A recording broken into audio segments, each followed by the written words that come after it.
मैं अक्सर बच्चों से एक बात पूछता हूँ कि आप में से कितने बच्चे वैसा ही वैवाहिक जीवन चाहते हैं जो आपके माता पिता का है। मैं आपसे पूछूंगा नहीं, आप चिंता मत कीजिए। लेकिन जब जब मैंने पूछा है, मुश्किल से 1 या 2% ने हाथ खड़ा किया है। 97-98% लोग मानते हैं कि वैसा तो नहीं चाहिए, उससे कुछ अलग चाहिए। क्योंकि हम सब जानते हैं कि हमारे माता पिता भी, हमारे समाज के बाकी लोग भी बहुत समझौते करते हैं ताकि बच्चे अच्छा जीवन जी सके। आप भी करेंगे समझौते, सबको करने पड़ते हैं। ये है कि आप समझौते शायद उतने नहीं करेंगे जितने आपके माँ बाप ने किए होंगे, उनके माँ बाप ने और ज़्यादा किए होंगे। हर पीढ़ी कम समझौते करती है, ये समाज के विकास का एक तरीका होता है। पर ऐसा होता है कि आप एक ऐसे रिश्ते में आप छोड़ भी नहीं सकते, जी नहीं पा रहे, छोड़ सकते नहीं। क्योंकि आप तो छोड़ देंगे, आपके चक्कर में कईयों की ज़िंदगी दांव पे लग जाएगी। कैसे छोड़ दें? 3 छोटे छोटे बच्चे हैं, नौकरी है नहीं, वो माँ अपने पति से रोज़ प्रताड़ना झेलती है, बुरी बातें सुनती है, उसके पास कोई सिक्योरिटी नहीं है, वो बच्चों को नहीं छोड़ सकती। बच्चों को लेके कहाँ जाएगी, क्या करे? टॉक्सिक रिश्ता है। तो ऐसे में या तो आप रिश्ता छोड़ते हैं कि हर किसी से संभव नहीं होता, पर यदि वो संभव नहीं है तो रिश्ते में रहते हुए चिंताएं छोड़ दीजिए, अपेक्षाएं छोड़ दीजिए। भाई, तेरी अपनी जिंदगी, मेरी अपनी जिंदगी, एक घर में रहेंगे पर रोज युद्ध नहीं करेंगे, बीपी नहीं बढ़ाएंगे, शुगर नहीं बढ़ाएंगे, तनाव नहीं बढ़ाएंगे। तुम्हारा अपना स्पेस, मेरा अपना स्पेस। ठीक है, एक छत के नीचे हैं, काम चला लेंगे, किसी और को नहीं बताएंगे, दुनिया के सामने अच्छी अच्छी फोटो खिंचवाते रहेंगे स्माइल कर करके चेहरा, पर कम से कम बच्चे सफ़र ना करें, परिवार सफ़र ना करे, जी लेंगे, झेल लेंगे। और ऐसे माहौल में साहिर ने जो कहा था ना, उसी कविता की कुछ पंक्तियां बड़ी महत्वपूर्ण हैं कि बर्बादियों का सोग मनाना फिजूल था। कि बर्बादियां हैं जीवन में, पर ठीक है, कितना दुख मनाएंगे, अब है तो है, क्या कर सकते हैं। बर्बादियों का सोग मनाना फिजूल था, बर्बादियों का जश्न मनाता चला गया। और फिर अंत में इतनी सुंदर बात कहते हैं, गम और खुशी में फर्क न महसूस हो जहां, मैं दिल को उस मुकाम पे लाता चला गया।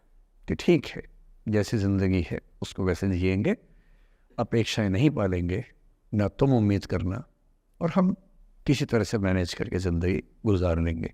ये है अंतिम जो आपके जीवन में समस्या हो सकती है, करियर को लेके हो सकती है कि आपने कुछ करियर दिमाग में रखा हुआ है, ठान लिया है कि आईएएस बनना है या कुछ बनना है। आप कुछ भी ठान लें, सिर्फ आपके हाथ में नहीं होता है। सफलताएं असफलताएं जीवन में रहती हैं। 10-11 लाख लोग आईएएस का फॉर्म भरते हैं, 5 लाख आईएएस का एग्ज़ाम देते हैं, 1000 का सिलेक्शन होता है। हर एग्ज़ाम में घुमा फिरा की यही स्थितियाँ होती हैं। पॉलिटिक्स में, स्पोर्ट्स में, बिजनेस में, हर जगह कंपटीशन इतना है। सफल होने की जितनी संभावना है, उससे कई गुना संभावना विफल होने की हर क्षेत्र में है। सफल नहीं हो पाए तो क्या करेंगे? और मैंने ऐसे लोगों को देखा है कि आईएएस नहीं बन पाए 20 साल पहले, और 20 साल से रोज़ घुट रहे हैं कि आईएएस नहीं बन पाए। रात दिन यही ख्याल होता है कि आईएएस नहीं बन पाए, या पीसीएस नहीं बन पाए, या कुछ खास सोचा था जो नहीं कर पाए।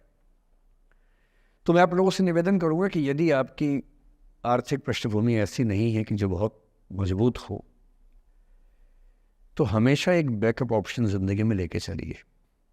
किसी करियर को दिमाग पे इतना हावी मत होने दीजिए कि वो नहीं मिलेगा तो कुछ नहीं होगा। आप उस दौर के व्यक्ति हैं जहां इतने ऑप्शंस दुनिया में हैं जितने कभी नहीं थे। इतने ऑप्शंस हैं, बस एक ठीक ठाक सा व्यक्तित्व बना लीजिए, एक ठीक ठाक सा कॉन्फिडेंस रखिए अपने ऊपर। और यदि आपके पास बेसिक स्किल्स हैं, भाषा की, चिंतन की, समझने की, कैलकुलेशंस करने की, प्लानिंग करने की, स्ट्रेटेजाइज करने की, और मेहनती आप हैं, मैं गारंटी से कह रहा हूँ कि इस दुनिया में कंपटीशन नंबर्स में बहुत ज़्यादा है, कायदे का कंपटीशन नहीं के बराबर है। बहुत मजबूत लोगों से आपको भिड़ना नहीं पड़ता है। भिड़ते हैं 5 लाख से, पर उन 5 लाख में कुछ ही हैं जो भिड़ने लायक है। इतना कॉन्फिडेंस रखिए। जैसे कहते हैं ना कि हम भी दरिया है, हमें अपना हुनर मालूम है, जिस तरफ भी चल पड़ेंगे रास्ता हो जाएगा। इतना भरोसा अपने ऊपर रखिए कि ठीक है, ये नहीं तो कुछ और करेंगे, वो नहीं तो कुछ और करेंगे, लेकिन कुछ ना कुछ बढ़िया कर लेंगे। और उस बढ़िया करने की शुरुआत कॉलेज की ज़िंदगी से होती है। उड़ान सोसाइटी संभाल लेंगे, निष्ठा संभाल लेंगे। अभी मैडम ने बताया कि 80 सोसाइटी से बताई, इसके में 60 बताई। 60 सोसाइटीज़ हैं, किसी सोसाइटी का हिस्सा बन जाइए। ये सोसाइटीज़ का हिस्सा बनने का असली पर्पस क्या है? इसी बहाने एक्सपोजर मिलता है, आप कुछ करते हैं, मंच पे आते हैं, लोगों से मिलना जुलना होता है, स्किल्स डेवलप होती हैं, और अंत में जो जीवन में काम आता है यही स्किल्स काम आते हैं। और यदि वो स्किल्स हमने डेवलप कर लिए, और वो स्किल्स पढ़ाई से नहीं आती हैं, जो क्लासरूम के अंदर की पढ़ाई है वो सबसे कम महत्वपूर्ण चीज़ होती है कॉलेज में। कॉलेज में सबसे ज़्यादा महत्वपूर्ण है ये अपॉर्चुनिटीज़, लोगों से बात करना, कुछ ऑर्गेनाइज करना, कहीं फेल होना, कहीं पास होना, वो सब करते रहिए। और मैं दावे से कह रहा हूँ कि इस दुनिया में कंपटीशन कहने के लिए ज़्यादा है, दरअसल ज़्यादा नहीं है।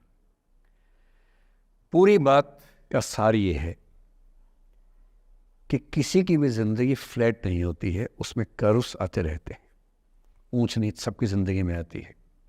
मैंने भी कम नहीं झेली है, आज मैं यहाँ खड़ा हूँ ऐसे नहीं खड़ा हूँ, कुछ तो झेला ही होगा, मैंने भी ठीक ठाक झेला है।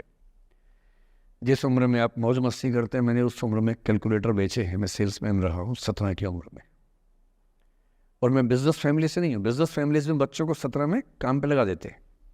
मैं तो नौकरी पेशा परिवार से था, कुछ समस्याएं थी तो सेल्समैन बन के घर घर में जाके बेचना पड़ता था। तौहीन भी होती थी, लोग धिक्कारते भी थे, मजाक भी उड़ाते थे, वो समझे ना है। अपना खर्चा 17 की उम्र से खुद उठाया है, क्योंकि घर में दिक्कत थी। तो क्यों मांगू मैं घर से पैसे भाई, जब मुझे पता है कि मेरे घर में दिक्कत थी उस समय, क्यों मांगू? आपकी ज़िंदगी इस दुनिया के करोड़ों अरबों लोगों से बेहतर है, कुछ एक लोगों से खराब है। केवल उन कुछ एक पे ध्यान मत दीजिए, उन करोड़ों पे भी ध्यान दीजिए जिनसे अच्छी आपकी ज़िंदगी है। और इतनी कुव्वत आपके अंदर है, आप इस देश के सबसे अच्छे विश्वविद्यालयों में से एक, दिल्ली विश्वविद्यालय के सबसे अच्छे कॉलेजेस में से एक हंसराज कॉलेज में विद्यार्थी हैं। ये मजाक नहीं है, आप इस देश के एलीट हैं, एलीट। इस कॉलेज और यूनिवर्सिटी का नाम बोलते ही कितने बंद दरवाजे खुल जाते हैं, आपको अंदाज़ा नहीं है, आगे जाके समझ में आएगा। बस इतना करना है कि जब जब ज़िंदगी नीचे की तरफ जाए, थोड़ा सा हौसला बना के रखिए। कुछ ही दिन की बात होती है, हर चीज़ कुछ ही दिन की होती है। बहुत अच्छे वक्त में और बहुत बुरे वक्त में एक ही वाक्य कॉमन याद रखिए, कुछ दिनों की बात है, ये वक्त गुजर जाएगा। बहुत अच्छा हो तब भी ध्यान रखना है, आदत नहीं बनानी। बहुत बुरा हो तब भी ध्यान रखना है, ये सब खत्म हो जाएगा। सोशल मीडिया पर ट्रोलिंग आजकल का एक नया सच है, जो आप लोग बड़ा मुश्किल होता होगा जब झेलते होंगे। आपने एक फ़ोटो अपलोड की, कोई लाइक ही नहीं कर रहा, आप बार बार देखने घूमोगे लाइक किया कि नहीं किया। दोस्तों को फ़ोन करें, लाइक कर, तो लाइक कर, तो भी लाइक कर, चल 5 लाइक करवाए, 8 लाइक करवाए, नहीं लाइक हो रहा। फिर आपने कुछ ऐसा बोला, किसी ने उसकी छोटी सी क्लिप काट के चला दी, और आप अचानक सबकी नज़रों में किरकिरी बन गए। गालियाँ पड़ रही हैं, आलोचनाएँ हो रही हैं, लाखों लोग फतवे जारी कर रहे हैं आपके ऊपर। इतनी बेचैनी होती है इस दौर में। पहले के दौर में ये नहीं था, आपने कहीं कुछ बोला ख़त्म हो गई बात। अब किसने रिकॉर्ड कर ली, सोशल मीडिया पे आ गई, ख़त्म ही नहीं हो रहा। राइट टू बी फॉरगॉटन हमारे देश में है नहीं, और प्रैक्टिकली संभव भी नहीं है। कैसे आप उसको अप्लाई करेंगे? आप कभी ना कभी कुछ ऐसा बोलेंगे, या तो गलत बोलेंगे या उसमें से कोई क्लिप कोई काटेगा, इतनी गालियाँ पड़ेंगी और पहली बार जीना मुश्किल हो जाता है। मैंने आज से 7-8 साल पहले 1.5 साल तक एंग्जाइटी की दवाइयाँ खाई हैं, जबकि मैं बहुत ही मस्त वाला किस्म का आदमी हूँ, मैंने खाई हैं। और जीवन में एक आध ऐसा दौर सबका आता है, आ जाना चाहिए। जब जीवन में एक आध बार ऐसा हो कि सारी दुनिया पीछे पड़ गई है, बहुत दिक्कत होगी, घबराहट होगी, बेचैनी होगी, एंग्जाइटी होगी, डिप्रेशन होगा, सब कुछ होगा। लेकिन एक बात ध्यान रखना, मेरी इस बात को ध्यान रखना, वो पहली और आखिरी परीक्षा है, उसके बाद कभी नहीं होगा। 8 साल पहले ऐसा कुछ हुआ था कि मैंने बहुत दवाइयाँ खाई, 1.5 साल दवाई खाई, 1.25 साल खाई दवाई। कारण पता था, कारण ठीक हुआ, दवाई छूट गई। उसके बाद मैंने ज़िंदगी का सबसे मुश्किल फेज़ पिछले साल झेला था, जब मेरे एक वीडियो की क्लिप मीडिया पर चली, FIR हुई, पता नहीं क्या क्या हुआ, सब कुछ हुआ, पर मैं आपके सामने बहुत ईमानदारी से कह रहा हूँ, मुझे तनाव नहीं हुआ, डिप्रेशन नहीं हुआ, एंग्जाइटी नहीं हुई, क्योंकि मैं पहले झेल चुका था। आज मेरा बड़ा सीधा स्टैंड है कि जब सुप्रीम कोर्ट की कॉन्स्टिट्यूशन बेंच ने 5-0 से सहमति दी है और उसके बाद कॉन्स्टिट्यूशन तरीके से मंदिर बन रहा है, मैं कौन होता हूँ नाराज़ होने वाला? मुझे क्यों खुश नहीं होना चाहिए?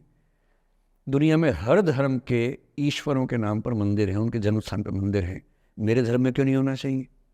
मुझे क्यों परेशान होना चाहिए? और कुछ लोग पिछले 7 दिन से 5 साल पहले की क्लिप चला रहे हैं। मेरी टीम परेशान है, मैं परेशान नहीं हूँ। मुझे भेजते हैं कि सर ऐसे हो गया, सर इतने वीडियो चल रहे हैं। मैं सुनता हूँ पर तनाव नहीं होता है, क्योंकि मुझे पता है कि किसी दिन किसी मंच पर हो, जैसे आज मैंने बात बोल दी, कहीं और बोल दूंगा, बात खत्म हो गई। कितना लोड लेंगे? और आप लोड लेते रहेंगे तो दुनिया देती रहेगी। दुनिया के पास बहुत है देने के लिए, वो हमेशा देते रहेंगे। खुद को ऐसा फूल प्रूफ बना लीजिए, शील्ड बना लीजिए अपने आसपास कि तनाव आता है फिसल के निकल जाता है। और अगर आप तनाव झेलने के लिए समर्थ हो जाते हैं, लेट गो कर देते हैं, मैं दावे से कह रहा हूँ, सफल कितने होंगे मुझे नहीं पता, ज़िंदगी आपकी शानदार होगी, ये मैं गारंटी दे रहा हूँ। और जब जब बुरा अनुभव हो, जब जब जीवन में बुरा अनुभव हो, सबको होता है, आपको भी होगा, जब जब बुरा अनुभव हो, मेरा सूत्र वाक्य है, जो मेरे व्हाट्सएप का स्टेटस भी है परमानेंट, मेरे दिल में गुथा हुआ है, दिल पे छपा हुआ है, सबको बोलता हूँ, हर क्लास में बोलता हूँ, आपको भी बोल रहा हूँ। एक लाइन याद रखना, क्यों डरे जिंदगी में क्या होगा, कुछ ना होगा तो तजुर्बा होगा। उससे बड़ा कुछ नहीं है।